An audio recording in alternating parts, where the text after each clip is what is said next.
Nem sempre o desejo de um casal caminha no mesmo ritmo. Às vezes, um quer mais, outro menos.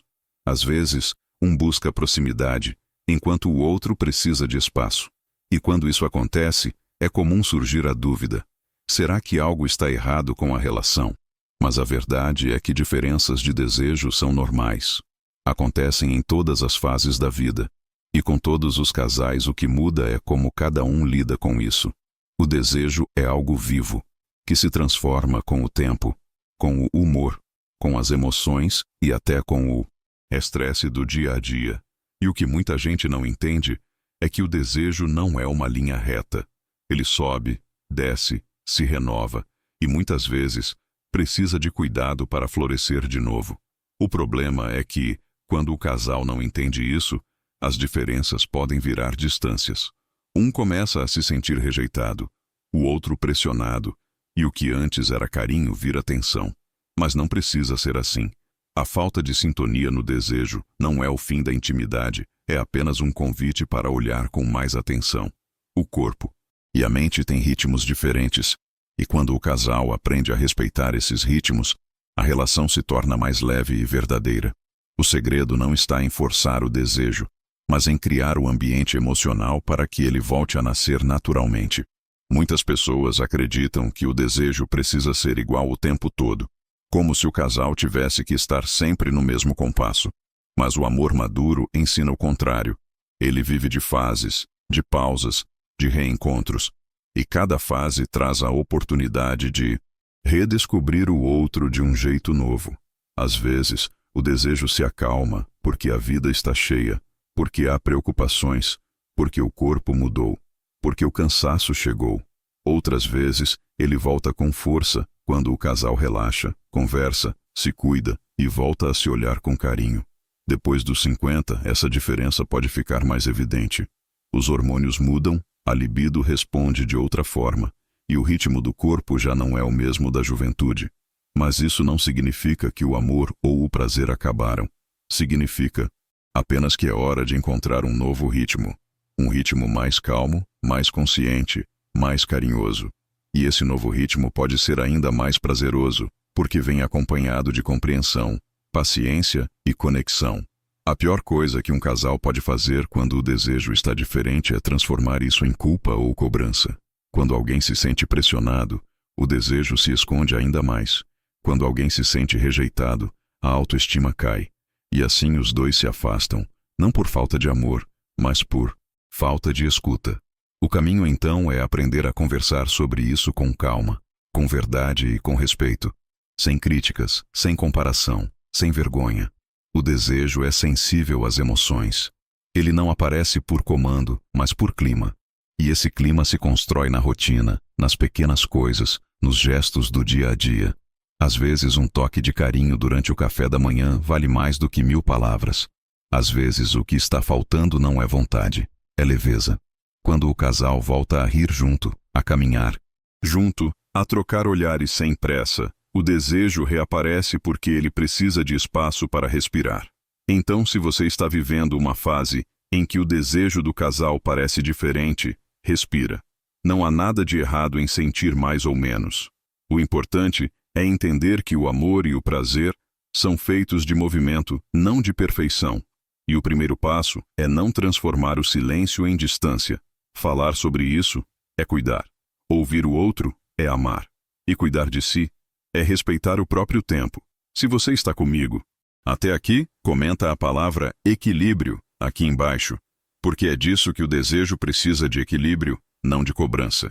E já aproveita para curtir este vídeo e se inscrever no canal, porque nas próximas partes nós vamos conversar sobre por que o desejo muda, como lidar com essas diferenças sem culpa e como reencontrar o prazer juntos, de forma leve e natural. Quando o desejo do casal não é igual, o primeiro passo é entender que isso é absolutamente normal. O desejo humano não é uma linha contínua. Ele tem altos e baixos, momentos de intensidade e momentos de pausa. E esses ritmos nem sempre coincidem entre duas pessoas. Um pode estar mais conectado com o corpo, o outro mais preso na cabeça. Um pode estar relaxado, o outro ansioso.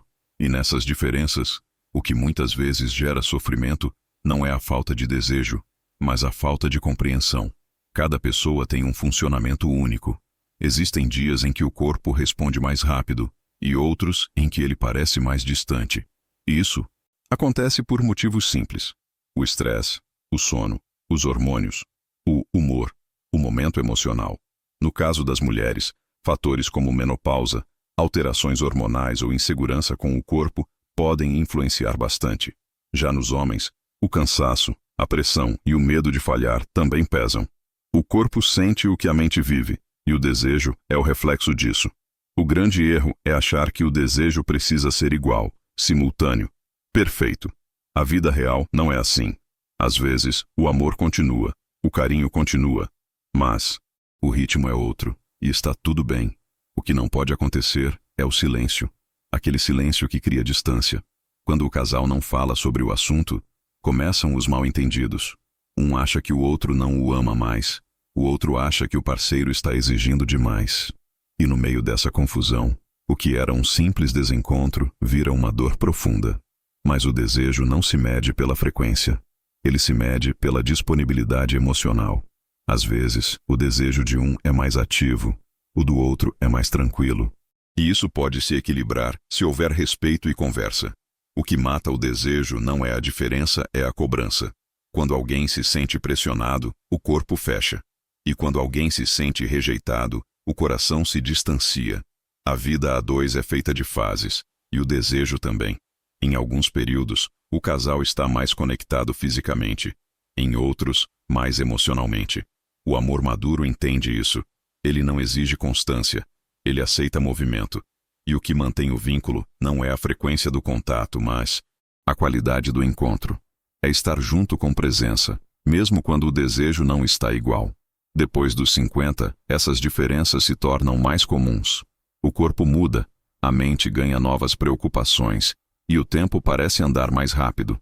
Às vezes, o parceiro ainda tem o mesmo ritmo de antes, enquanto a parceira precisa de mais calma, mais estímulo, mais afeto. Outras vezes, acontece o contrário, e o homem é quem sente a energia diminuir. Nenhum dos dois está errado. O corpo apenas responde à fase que está vivendo. É importante entender que o desejo não nasce só do corpo. Ele nasce também do ambiente. O toque, o olhar, a ternura, o cuidado. O desejo se alimenta de emoção. E quando o casal passa a ver o prazer como um encontro de almas, e não como uma obrigação física, tudo muda. Ele deixa de ser cobrança e volta a ser curiosidade, troca, descoberta. Por isso, quando o desejo não está igual, o primeiro passo é tirar o peso do julgamento. Não há certo nem errado. O desejo é vivo, é sensível e precisa de liberdade para existir. É como uma planta. Se você pressiona, ela quebra. Se você rega com calma, ela floresce. E o que alimenta essa flor é o cuidado mútuo, o olhar gentil, o toque sem pressa, a paciência em esperar o tempo do outro. Muitas vezes, o simples ato de parar de cobrar e começar a acolher já muda tudo, porque o corpo sente quando há aceitação. Ele se solta, o desejo volta.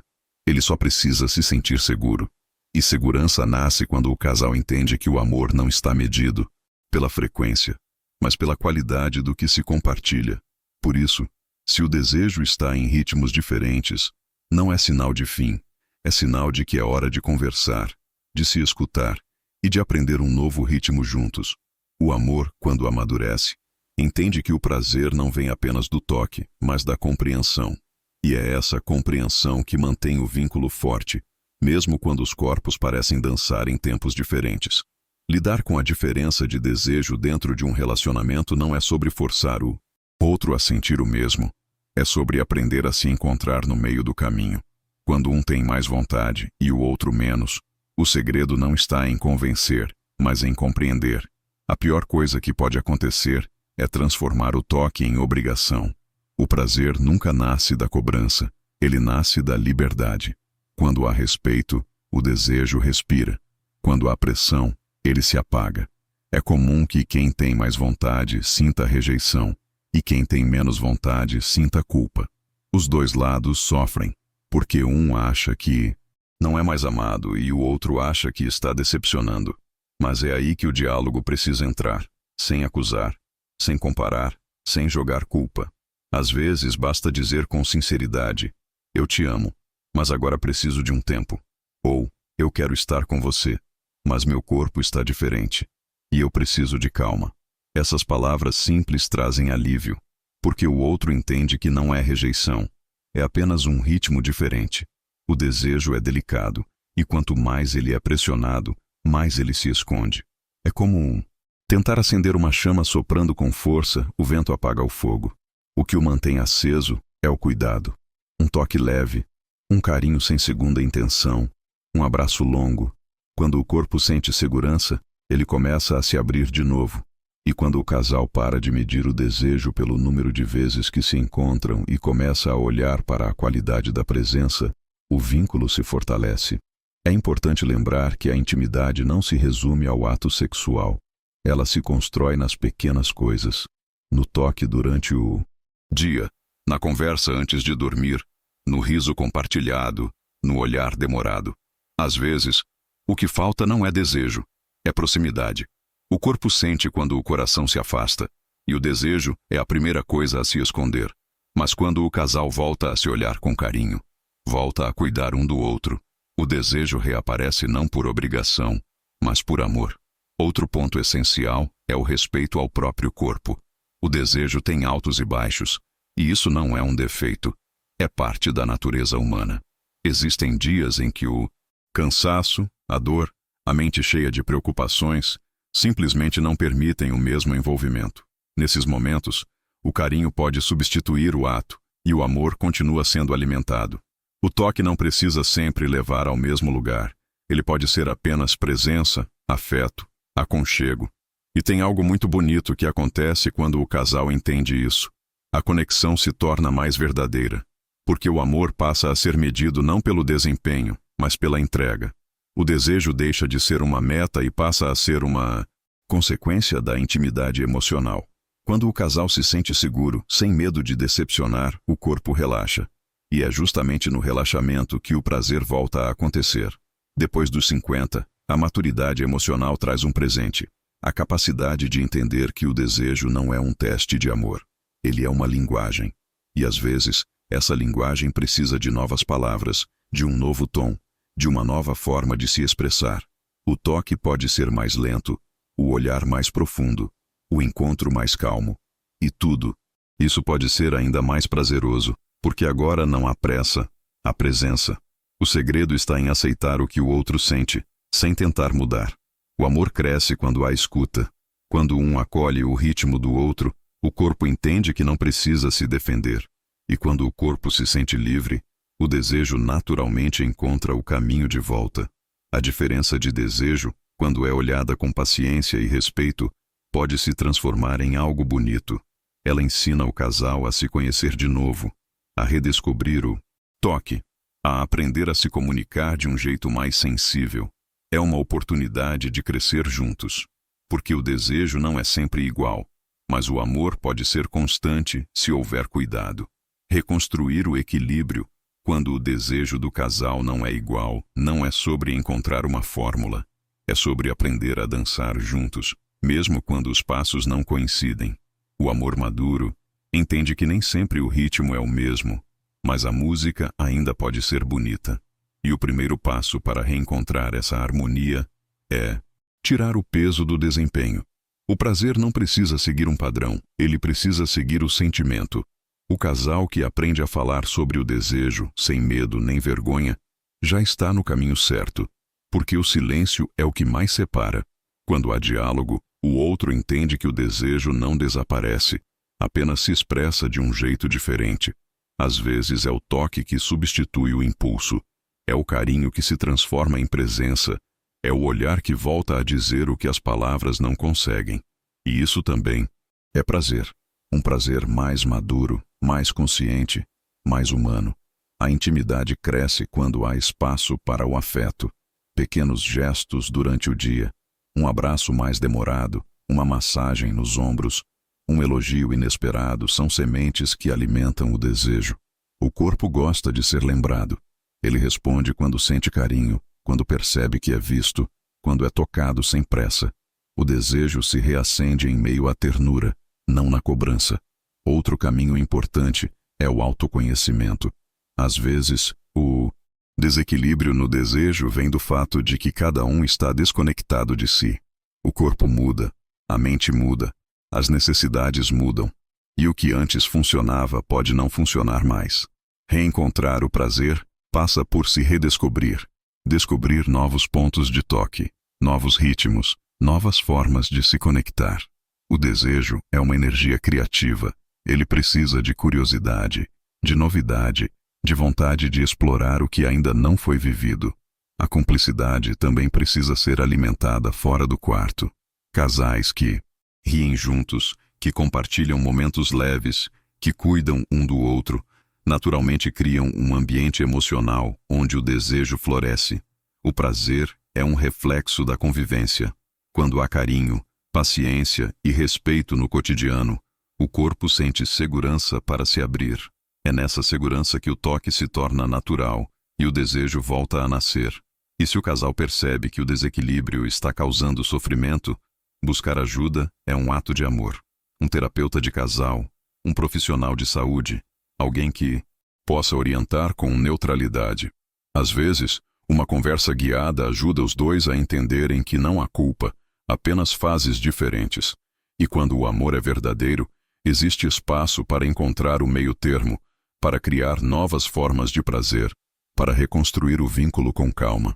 O mais bonito é que, quando o casal passa a olhar para o desejo como uma parte viva da relação que respira, cresce, muda, ele deixa de ser um problema e vira um aprendizado. A diferença de desejo ensina paciência, empatia, escuta, ensina que amar é também respeitar o tempo do outro, e que o prazer não é só o que se faz, mas o que se sente estando junto. O equilíbrio vem quando os dois se permitem ser humanos, quando entendem que o amor verdadeiro não cobra constância, mas oferece presença. O desejo volta quando há carinho, quando há toque, quando há leveza. E mesmo que ele não volte exatamente como antes, ele pode voltar mais profundo, mais íntimo, mais verdadeiro. Então, se o desejo do casal não é igual, lembre-se, isso não é o fim da conexão, é o começo de um novo tipo de encontro. O corpo pode mudar, o ritmo pode mudar, mas o amor pode se renovar todos os dias no toque, na palavra, no cuidado, no olhar. O segredo não é forçar, é permitir. Se você chegou até aqui comigo, comenta a palavra conexão aqui embaixo, porque é disso que o amor precisa, de conexão, de compreensão e de vontade de continuar dançando juntos, mesmo quando a música muda. E não esqueça de curtir este vídeo, se inscrever no canal e compartilhar com outras pessoas. Porque falar sobre desejo é falar sobre amor, e o amor, quando é verdadeiro, sempre encontra um jeito de se renovar.